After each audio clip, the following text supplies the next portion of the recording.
Faculty, students, and guests, I can think of no name in the human sciences which is associated with greater respect and reverence than the name of Erich Fromm. Coming to this country in 1933 after having completed his training at Heidelberg and the Berlin Psychoanalytic Institute, Dr. Fromm has taught and worked at a number of universities and institutes in America. At present, he is head of the Department of Psychoanalysis at National University of Mexico and professor of psychology at New York University. Not only have his writings and teachings received the attention of behavioral scientists, but also of the layman. For here we have a man deeply cognizant of the human situation, the loneliness and isolation of man in his society. I am proud and honored to present to you Dr. Erich Fromm, who will speak on the subject, Psychology of Nationalism. Dr. Fromm.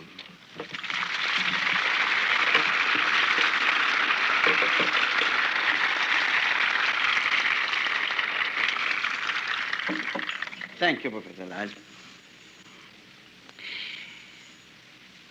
Every man is a political man in Aristotle's sense of zoon politikon. Every man lives in a group, has to be related to the group, and has some feelings, attitudes referring to the group. Of course, how he is related depends a great deal on the kind of group he is living in. We see that primitive man living in clans is related only to those who share the same blood. Different was a relationship of the member of a Greek city-state to the other free members, other members of this state, that is to say, those who were free and not the slaves. Another type of relationship was that of the Roman citizen, the civis Romanus, who felt part of a world empire. Again, different was a relationship of a member of the Renaissance state in Italy, of Venice or Florence. And the most recent form of group belonging, group sentiment, is that of nationalism. I say the most recent, referring to the fact that nationalism, as we know it today, is essentially the product of the French Revolution and was, from its very birth, connected with the idea of freedom, independence, and the rights of the citizen to express himself rationally and freely. You might say that modern nationalism comprises various aspects.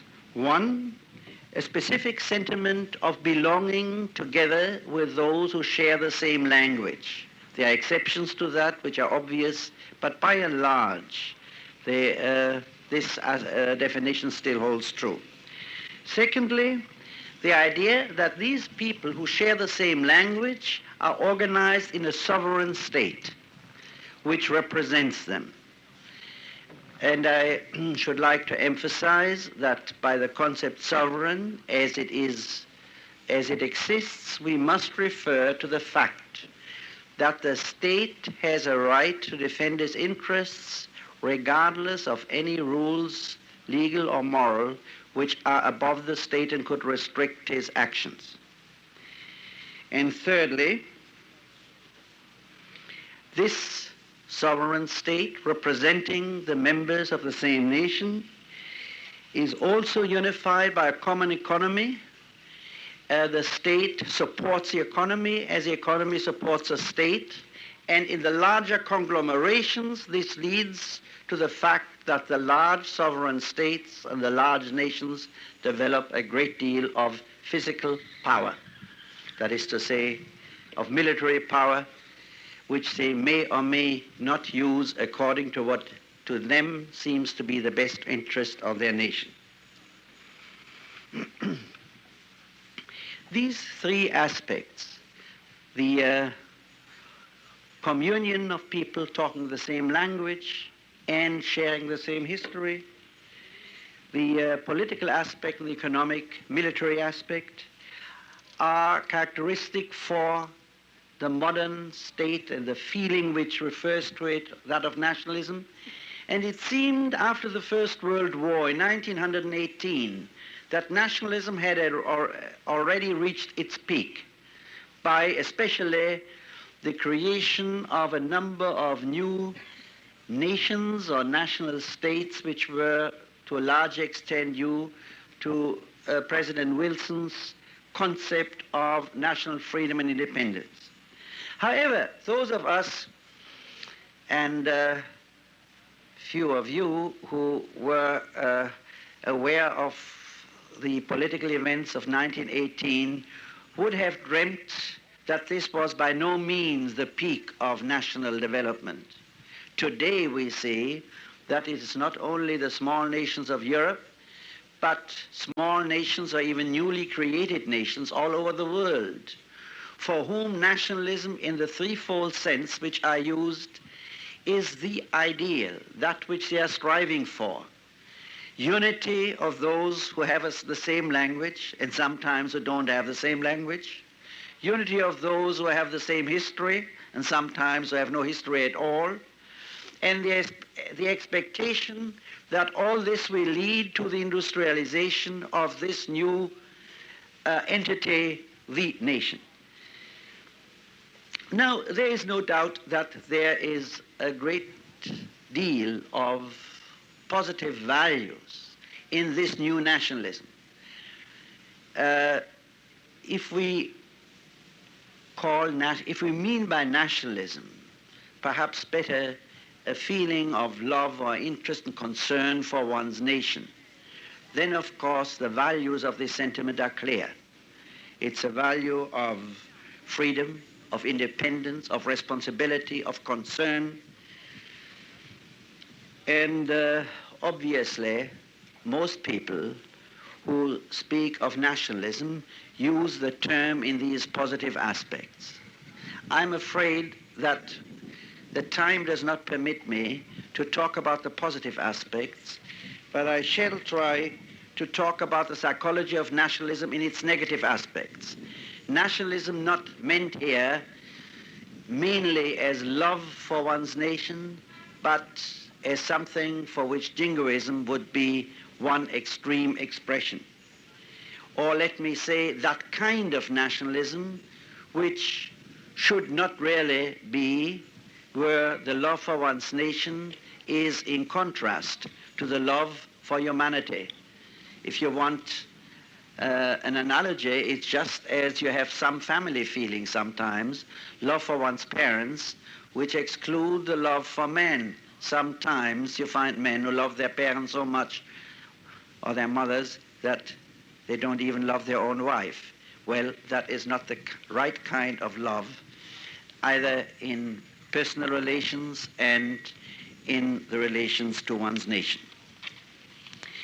Therefore, I shall talk about nationalism today only in this second and somewhat negative and, as I think, dangerous aspect.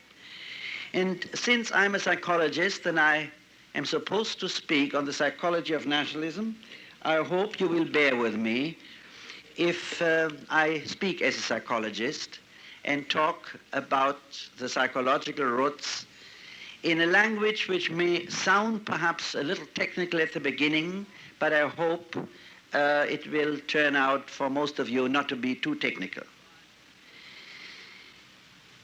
The concept about which I shall talk, and first with regard to the individual, later on trying to show how this refers to nations and groups, is a concept which was, although not first, but mainly used by Freud in his system of psychoanalysis, and that is a concept of narcissism.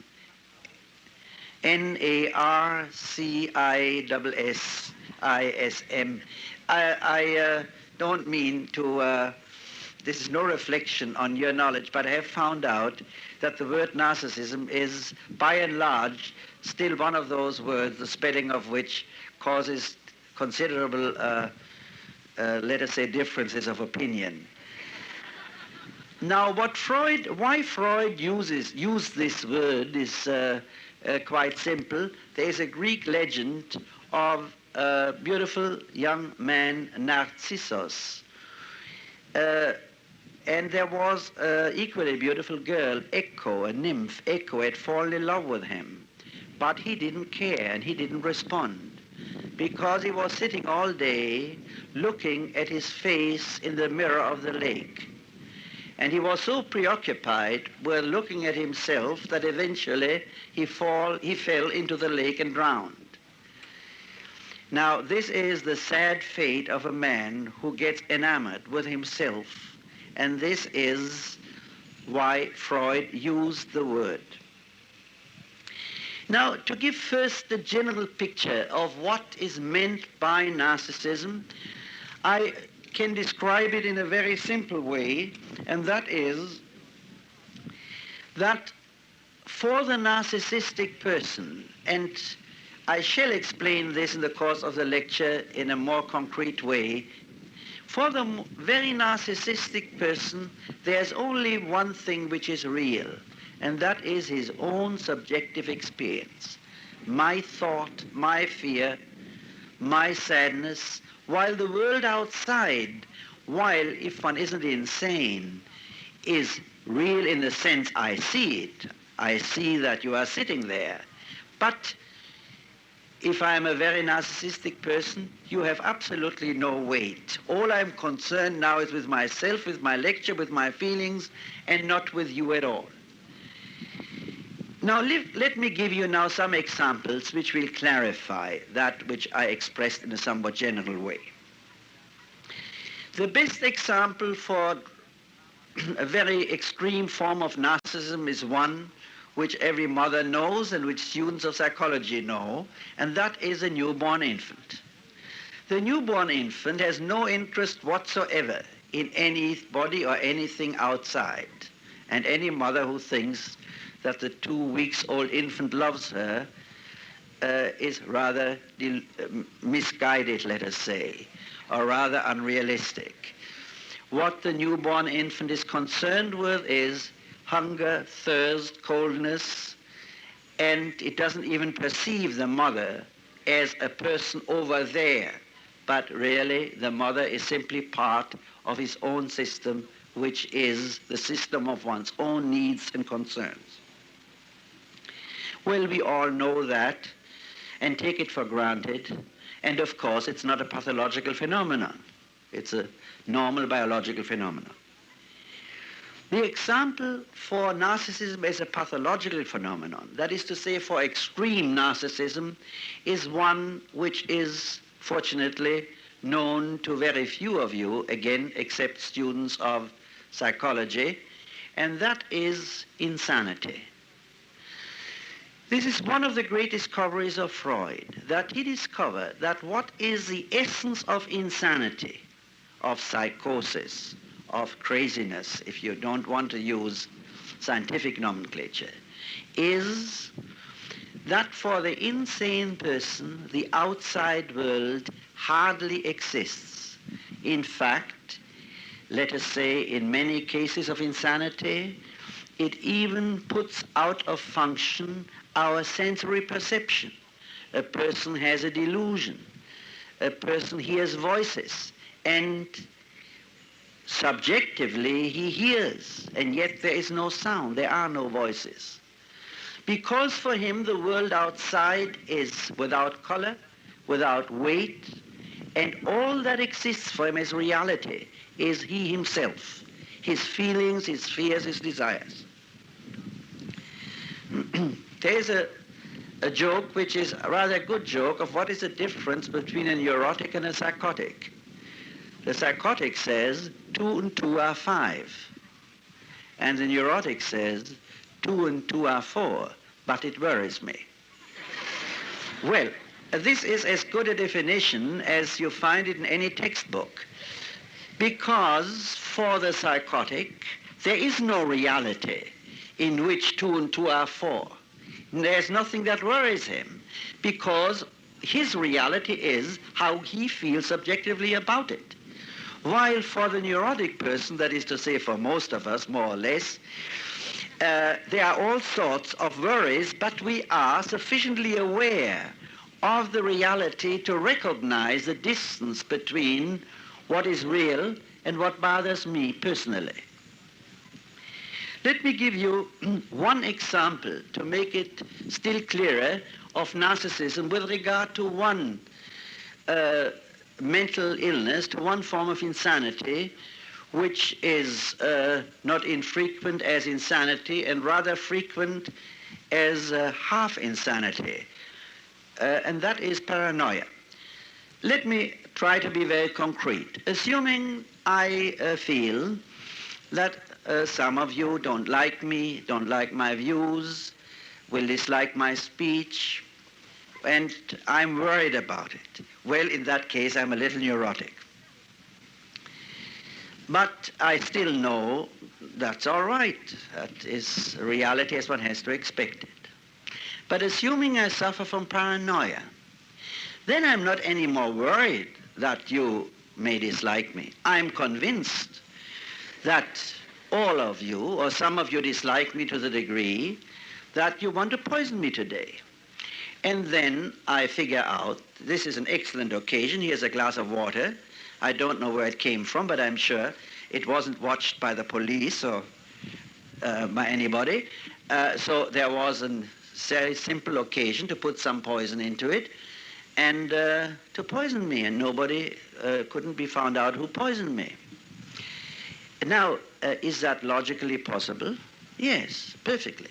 And in fact, paranoia is the only form of insanity which does not conflict with the laws of logic.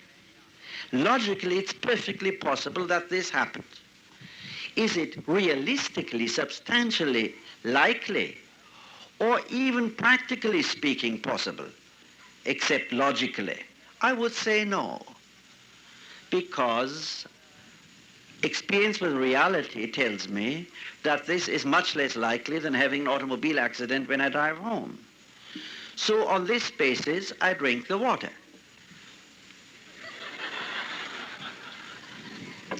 Now, what is the difference between a person who suffers from paranoia and a person who does not suffer from paranoia? It is simply that for the person who suffers from paranoia, his own subjective feeling that others dislike him is not anymore checked by his sense of reality. He takes that which is logically possible for that which is realistically likely or to be concerned with, and therefore you cannot argue with him, because reality does not have much weight for him. He is so impressed by his own desires, hates, fears, and whatever it may be, that that is reality. They made a very interesting experiment in one veterans hospital where they brought two men together, each of whom had the illusion he was Jesus Christ. Now, they thought it would be interesting to see how these three men will react to each other. And somewhat to the surprise of everybody, none of the three was the slightest bit bothered by the fact that there were other two who had made the same claim. On the contrary, they were all kind of decent and friendly men, and so everyone felt compassion with the other two who were so misguided to think that they were Jesus Christ. But there was not the slightest doubt of their own role, because again, like in every psychotic person, reality has no weight. While the rest of us, I hope, are aware that of the difference between my feeling, my thoughts, the person who is extremely narcissistic is not aware of it. His feeling and thought is reality, and therefore there is no argument, because he's not impressed with reality. Now, these are extreme examples. Let me give you now a few examples which all of us experience. One is an example which any professional man experiences quite a few times, especially if he answers his own telephone. I've experienced it quite a few times. Somebody calling me up and saying he wants to have an appointment with me, and I say, as the case may be, that I'm sorry I cannot make it that day or tomorrow, but a few days later. And the man who calls up says, but doctor, I live only 5 minutes from your office. And I say, well, that's all right, but that doesn't change the fact that I just don't have time today. And he goes on arguing that it's so simple, it's only 5 minutes difference. Well, in that case, I have already made an important diagnosis. Namely, that I have dealt here with an extremely narcissistic person, very sick and likely to be near psychotic or psychotic. Why? Because that person was not able to distinguish between his reality and mine. If it is easy for him to come, my reality doesn't exist. That means it's easy for myself to come. You find it sometimes the same thing, even more frequently, among people who fall in love with somebody. Let us say a very narcissistic boy falls in love with a girl and she doesn't respond. Now, it's very difficult for him to accept the fact that she doesn't respond. His logic is, if I love her, how could it be that she doesn't love me? And in some more pathological cases, nothing she can do will convince him. He will then have all sorts of rationalizations that her parents don't permit it, or if he knows something about psychoanalysis, he will say that her very rejection proves that he loves him so much. And, well, you can prove almost anything with or without psychoanalytic theory. But the whole point is he cannot distinguish, like in the case of the man whom I just mentioned, between his reality and her reality. If he is in love, she is in love. Because in reality, she doesn't exist for him, except as a symbol upon which he transfers his own reality. There is a joke which many of you probably know, of a writer who talks to a friend, and after having talked for 15 minutes about his latest book, he says, really, I talked so long about myself, let's talk about you now. And the friend says, all right. And the writer then goes on and says, how did you like my latest book? Well, again, this is a milder form of narcissism. This is by no means on the borderline of psychosis, and every one of us knows such people who, if they are brilliant, are very interesting, because what they have to say about themselves or their own work is interesting. If they are not brilliant, they are the greatest bores, because they never listen to anybody and go on and on and on talking about their latest operation and this, that, and the other. Let me give you one more example, and that is a much better known one, namely, let us say, the woman who sits for hours in front of the mirror to make up her face and so on and so on. Well, her only real interest is her body, her face. The world does not interest her, and there you get sometimes the kinds of beauties.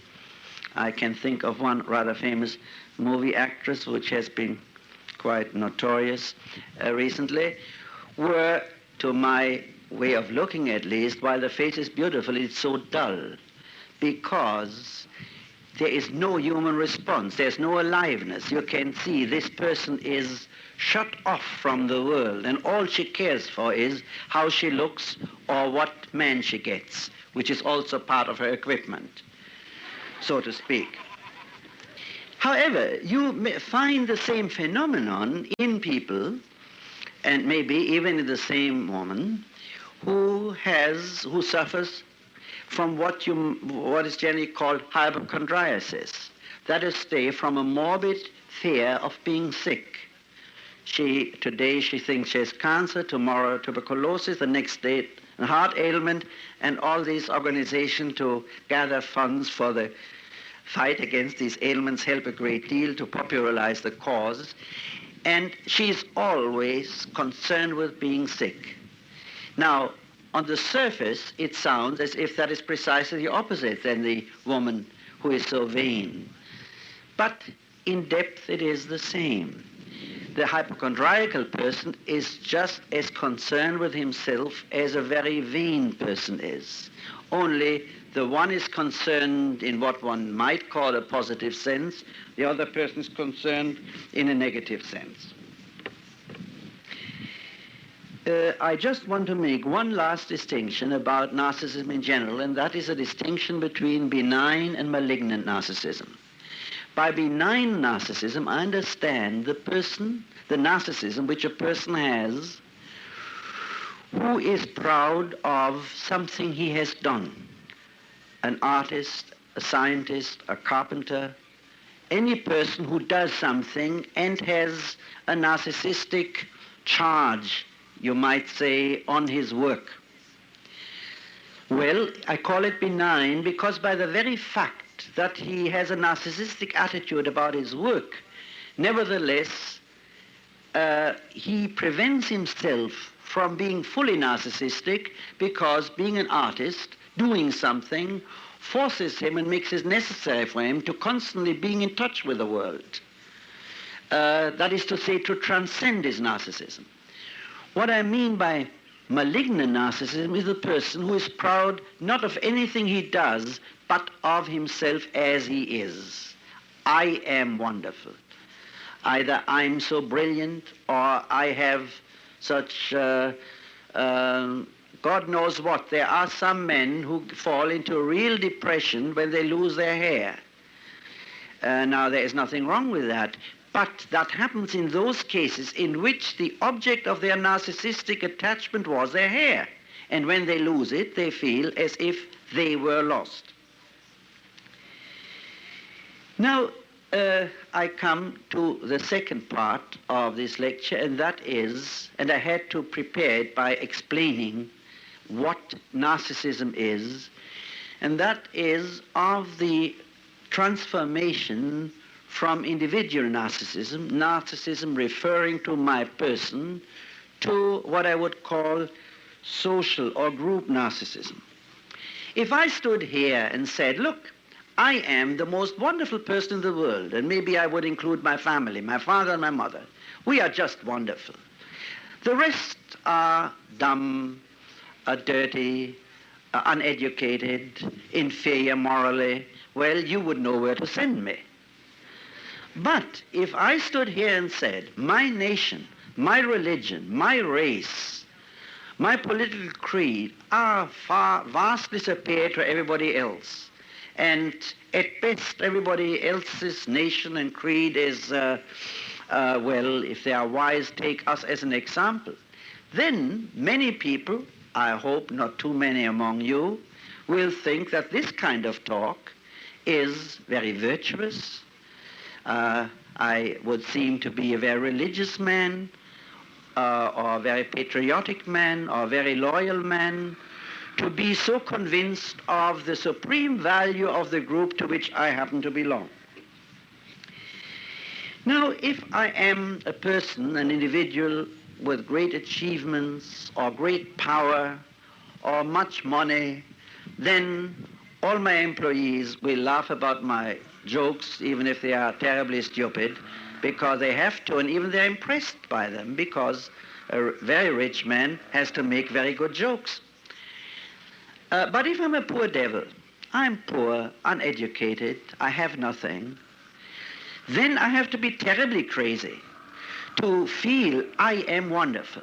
But if I can feel that my group is wonderful, my religion, my race, my nation, my political party is so wonderful, then vicariously, by making the group the object of my narcissism, I arrive at the same narcissistic satisfaction which I have if I am only an individual narcissist. Now today, you might say the main objects of group narcissism are nation, race, and political creed. In the 17th century, the main object of narcissism was religion. Today, it's very difficult to understand for us how Catholics and Protestants could have suspected each other from poisoning wells, from being the agents of the devil. when we believe, well, there are certain differences, but the differences are not that vital. But so today, religious narcissism is not so potent anymore. In fact, it's not potent at all. Maybe partly because religion is not so potent anymore. But what is potent today is nationalist, racial, and political narcissism.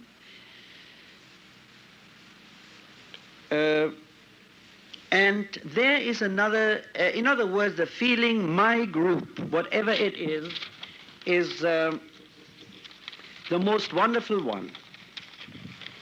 And what you find is, in fact, that the groups which are the poorest one, economically and culturally, in any country, are the one who show the greatest, most intense group narcissism.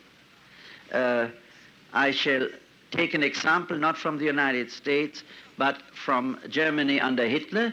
It is a fact that the groups which supported Hitler was neither the middle class nor the working class, but was the old and dying and decaying lower middle class who had been destroyed partly by the increasing development of the country's economy and society, and partly by the defeat of the emperor and the loss of all those values which had been connected with the imperial system. But generally speaking, you find that narcissism is a one great compensation for the cultural economic poverty of a certain group, and the poorer the group are, the more it compensates itself for by the feeling, I am great because I belong to the most wonderful group, whether that's called whites or Americans or Aryans or something else. What matters is not the contents.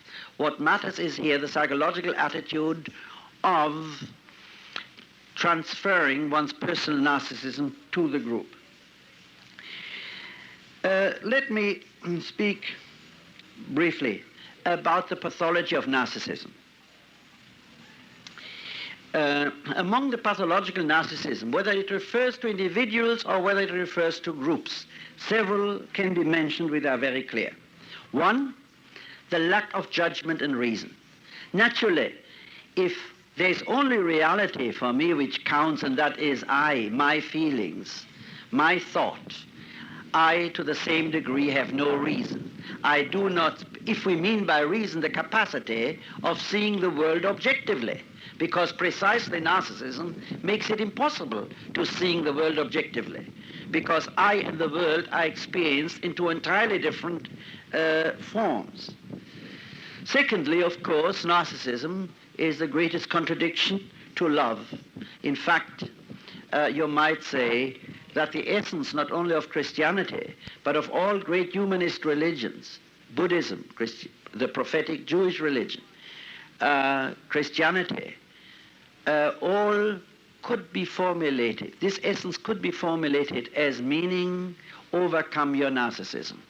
Love, as the Old Testament says, your neighbor and the stranger, and as the New Testament says, and love thy enemy. There is no greater expression of overcoming one's narcissism than the love of the stranger and of the enemy. If I love the stranger, then indeed I have overcome this strange phenomenon which so often is plainly pathological, and that is of giving undue importance to myself.